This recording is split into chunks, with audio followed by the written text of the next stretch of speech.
주가 참 평안을 내게 주시리. 그 손 못자국만 져라. 그 손 못자국만 져라. 그 손 못자국만 져라. 주가 널 지키며 인도하시리. 그 손 못자국만 져라. 8월 30일 화요일 새벽입니다. 오늘 또 새벽 기도로 또 말씀과 또 찬송 가운데 하나님을 만남으로 하루를 시작하시는 여러분 모두에게 은총의 하루가 되기를 소망합니다. 같이 기도하실 말씀은 데살로니가 후서 2장 1절에서 17절 말씀입니다. 그 중에 1, 2절 읽어드립니다. 형제들아, 우리가 너희에게 구하는 것은 우리 주 예수 그리스도의 강림하심과 우리가 그 앞에 모임에 관하여 영으로나 또는 말로나 또는 우리에게서 받았다 하는 편지로나 주의 날이 이르렀다고 해서 쉽게 마음이 흔들리거나 두려워하거나 하지 말아야 한다는 것이라. 아멘. 데살로니가 전서 4장 5장에 부활과 종말에 대한 말씀들이 있었습니다. 예를 들면 주의 날이 밤에 도적같이 이를 줄을 너희 자신이 자세히 알미라 하는 이런 말씀들 있지요. 이런 말씀들을 듣고 일부 데살로니가 사람들이 주님의 재림이 매우 임박했거나 아니면 이미 재림하셨다고 주장하는 사람들이 있었죠. 또 어떤 사람들은 자기들이 아주 특별한 영을 받았다고 하며 거짓된 종말론을 퍼뜨리며 환난 가운데서도 아주 믿음 생활을 잘하고 있었던 그 성도들을 혼란스럽게 하였습니다.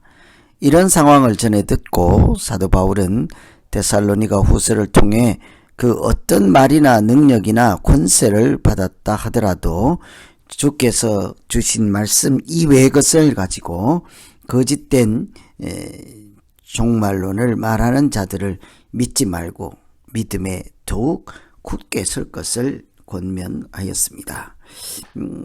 핍박 가운데 환난 박해가 있고 또 미혹하는 사람들, 잘못된 종말론으로 현혹하는 사람들, 이런 환경에서 우리가 어떻게 믿음을 더 굳게 세워 나갈 수 있을까요? 오늘 첫 번째 살펴볼 말씀은 우리가 할 일은 전통을 지키는 것이라 하는 것입니다. 어려운 환경, 미혹하고 박해가 있을 때 여전히 우리가 해야 되는 것은 기본에 충실하는 것이지 않겠습니까? 그 기본을 오늘 말씀에는 전통이라고 표현하고 있습니다. 15절에 그러므로 형제들아 굳건하게 서서 말로나 우리의 편지로 가르침을 받은 전통을 지키라. 전통은 사도 바울의 가르침, 편지와 같이 하나님을 믿는 기본적인 말씀입니다. 아주 기초적인 진리에 대한 말씀이죠. 하나님이 우리를 택하시고 거룩하게 하시고 구원받게 하셨습니다. 이런 것이 전통이라는 거예요. 하나님 외에 누가 우리를 하나님 자녀 삼아 주시고 신령한 복을 누리게 할 수 있겠습니까? 오직 예수 그리스도 한 분을 통해서 우리는 하나님의 자녀가 되는 권세를 얻게 된 줄로 믿습니다. 이런 것이 전통에 해당되는 내용이죠. 여러분, 진짜와 가짜를 구별하는 법 아십니까?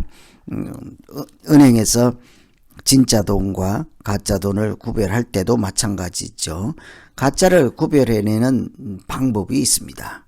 어떤 것이 어떻게 요즘 가짜 돈을 만들어내는지를 연구해서 그 가짜를 알고 있으면 찾아낼 수 있겠죠. 그런데 반대로 진짜는 한 가지이잖아요. 진짜를 제대로 확실히 알면 가짜는 금방 탄로가 난다는 것입니다.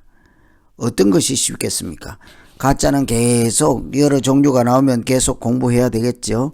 진짜는요, 하나만 알면 되는 것이지 않겠습니까?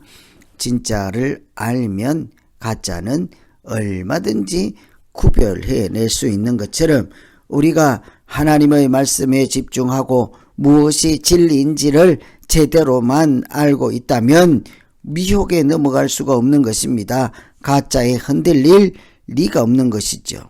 주는 그리스도시요 살아계신 하나님의 아들이심을 조금도 흔들림 없이 확고하게 알고 믿고 있다면 누군가 나타나서 내가 또 다른 선지자요 예언자라 할지라도 우리는 흔들림이 없게 될 것입니다. 그래서 우리가 할 일은 하나님과 그의 말씀을 더욱 굳게 잡는 것입니다. 예수 그리스도께서 하나님의 아들 되심을 또 그 주님께서 주신 말씀을 굳게 잡을 때 우리는 전통을 지키는 것이며 믿음을 굳게 세우는 중이라 하겠습니다. 그래서 오늘 첫 번째 기도는 하나님 아버지 신앙의 기초가 든든한 사람 되게 해 주시옵소서. 우리가 아주 기초적인 것, 초보적인 것, 그런 것에 대한 흔들림 없는 믿음 되게 하여 주시옵소서. 이렇게 기도하시면 되겠습니다. 두 번째는 우리의 믿음을 굳게 세우기 위해서는 우리를 지키시는 분은 하나님이십니다. 이 사실을 잊지 말아야 하겠죠. 17절에 보시면 너희 마음을 위로하시고 또 모든 선한 일과 말에 굳건하게 하시기를 원하노라. 사도 바울은 데살로니가 성도들에게 그들 스스로 믿음을 더욱 굳게 세우라 하고 격려하고 권면하였습니다. 그러나 또 한편으로는 하나님께 기도하지 않을 수가 없었겠죠. 하나님, 저 데살로니가 성도들을 지켜주십시오. 이렇게 기도하는 거예요. 왜 그럴까요? 아무리 파수꾼이 경성하여 지킬지라도 성을 지키시는 분은 하나님이시기 때문이지 않겠습니까? 우리가 우는 사자처럼 삼키려고 하는 자들을 경계하고 각성하여 깨어있을지라도 하나님께서 우리를 지키시고 인도하시고 함께 하실 때에만 우리가 최후 승리, 믿음으로 승리하게 될 줄로 믿습니다. 그래서 하나님은 너를 지키는 자라고 우리가 찬송하잖아요. 하나님은 요새시요 반석이라고 하지 않습니까? 하나님께서 우리를 긍휼히 여기시고 세상에 물들지 않도록 경건한 마음 주시고 말씀으로 길에 등불되게 하셔서 우리를 생명의 길로 인도해 주시옵소서. 이렇게 기도하면 되겠습니다. 오늘은 데살로니가 후서 말씀을 통해서 재림에 대한 잘못된 생각, 종말에 대한 잘못된 생각으로 사람들을 혼란스럽게 하고 교회를 어지럽게 하고 있을 때에 전통을 지키고 하나님께서 저들을 지켜주십시오 기도하는 사도 바울의 말씀을 나누었습니다.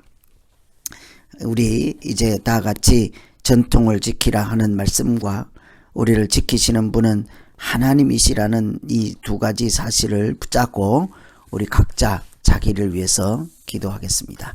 하나님 아버지, 우리가 세상에 미혹하는 사람들이 많이 등장하고 나타나고 세상이 어지러울수록 우리가 신앙의 기초를 더욱 든든히 세울 수 있게 하여 주시옵소서. 아주 기초적이고 초보적인 진리라 할지라도 그것만 굳게 잡고 있으면 누구라도 우리를 흔들 수 없게 될 것이라는 확신과 믿음으로 우리 자신을 세속에 물들지 않고 오직 하나님 말씀 붙잡고 살아가는 사람으로, 거룩하고 경건한 사람으로 살게 하여 주시옵소서. 우리를 지키시는 분은 하나님이심을 또 한번 기억하게 하기를 원합니다. 너희 마음을 위로하시고 모든 선한 일과 말에 굳건하게 하시기를 원하노라. 사도 바울이 그 데살로니가 사람들을 하나님께서 굳건하게 하시기를 기도한 것처럼 하나님, 우리를 지키시고 인도하시는 분은 하나님이시지 않겠습니까? 하나님께서 우리를 긍휼히 여기시고 눈동자같이 지켜주시고 또 이단으로부터, 멸망의 자식들로부터, 교회를 어지럽게 하는 자들로부터 하나님께서 손수 우리를 지키시고 보호하여 주시옵소서. 그리하여 마침내 하나님 말씀으로 승리하게 하여 주시옵소서. 예수님 이름으로 기도하옵나이다. 아멘.